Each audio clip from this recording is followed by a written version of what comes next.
Okay, let's dive right into this explainer.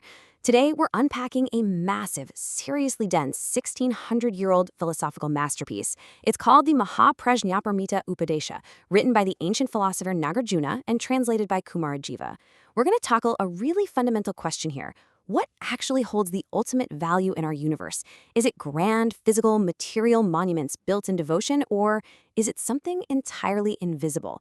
By the end of our time today, you'll see exactly why this ancient text argues that cultivating a very specific type of invisible wisdom is literally infinitely more valuable than the grandest material monuments you could possibly imagine. Let's get into it. So, we actually kick things off with this paradoxical and honestly kind of magical sounding hook directly from the text. The claim is bold to say the least. Anyone who truly holds and recites this wisdom, this prajna paramita, can walk straight onto a battlefield and survive a literal storm of swords and arrows without a single scratch. It supposedly even protects them from poison and fire. Now, I know what you're thinking. On the surface, this sounds like some kind of fantasy superpower, right? No way that's literal.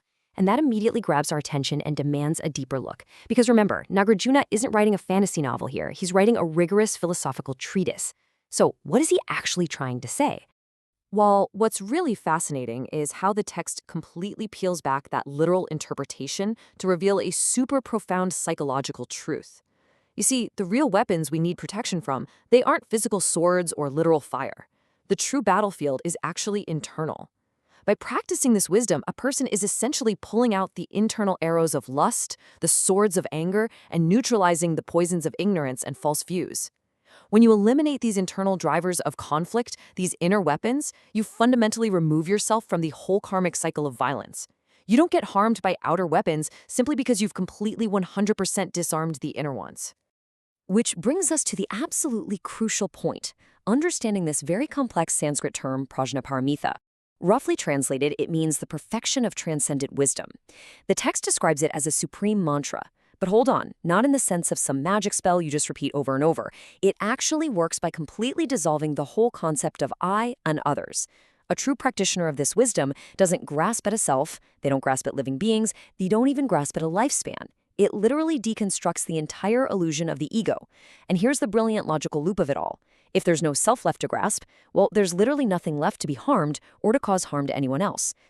Now, the text goes on to explain that this wisdom has an almost unseen, gravity-like pull.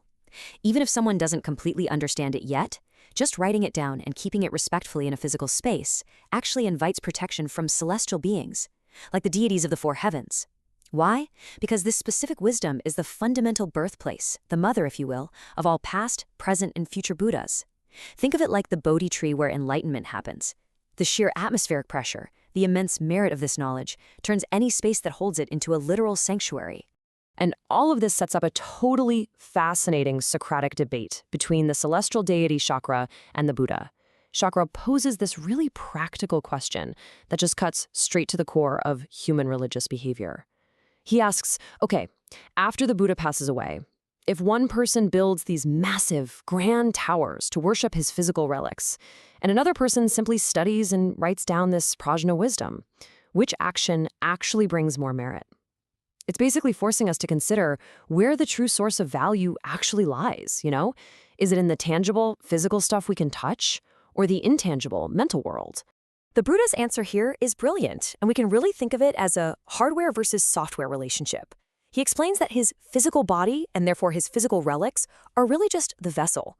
They're just the resting place for his omniscience. The prajna wisdom, on the other hand, is the actual creator of that omniscience. The wisdom is the software that actually makes the hardware function. So the Buddha tells Shakra, look, while the physical relics are absolutely worthy of respect because they held the wisdom itself is the actual source code. Honoring the source code inherently brings infinitely more value than just honoring the hard drive it was stored on. Okay, watch how this builds, because the Buddha uses a totally mind-bending, cosmic escalation to really drive this point home. He doesn't just ask Shakra to imagine one tower. He's like, what if someone built a majestic 7-jeweled stupa? All right, now, what if they built enough of them to completely fill the entire known continent? Okay, bigger. What if they filled a small solar system? A medium one?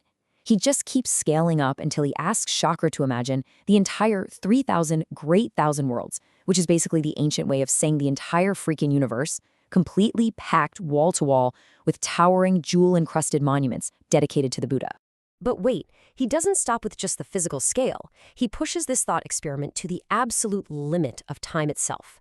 He asks Chakra to imagine that every single living being in that entire monument-filled universe spent their entire lives worshipping those physical towers.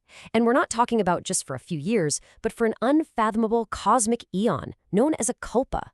To put that into perspective, that's a time frame so vast it spans the literal creation and destruction of entire universes. Just try to picture the sheer unimaginable scale of material, time, and energy dedicated to this physical devotion. It's staggering. Yet, despite visualizing this unbelievable scale of material devotion, an entire universe overflowing with jewels and endless worship for an entire cosmic eon, the Buddha delivers this absolutely staggering, counterintuitive conclusion. He states plainly that all of that physical effort, all of it combined, doesn't even come close to the merit of a single person who simply writes, holds, reads, and truly respects the Prajnaparamita.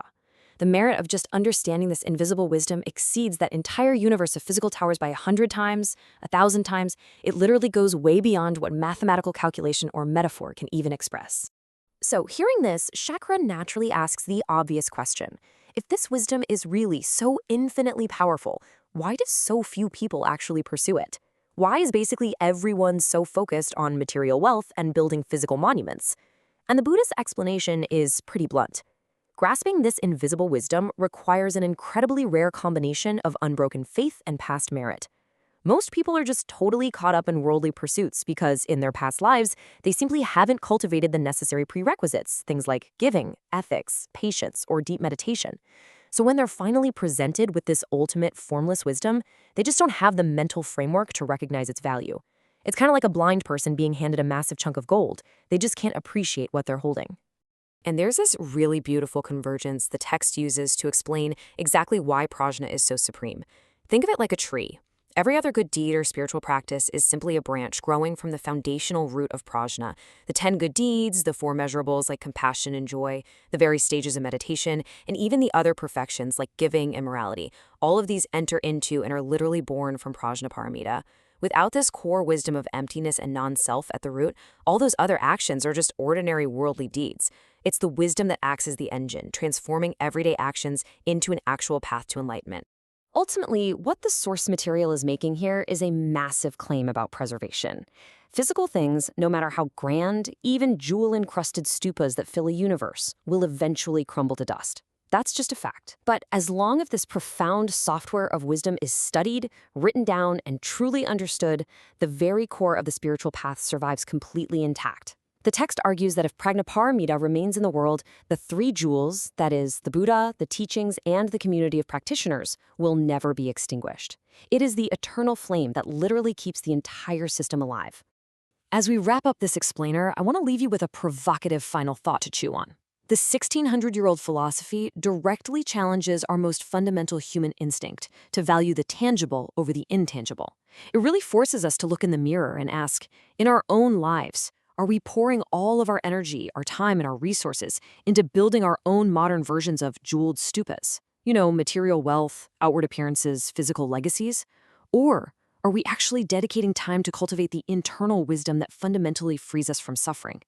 It's a huge question, and honestly, it's just as relevant for us today as it was across those ancient cosmic kalpas. Thanks so much for joining me for this explainer, and definitely keep exploring.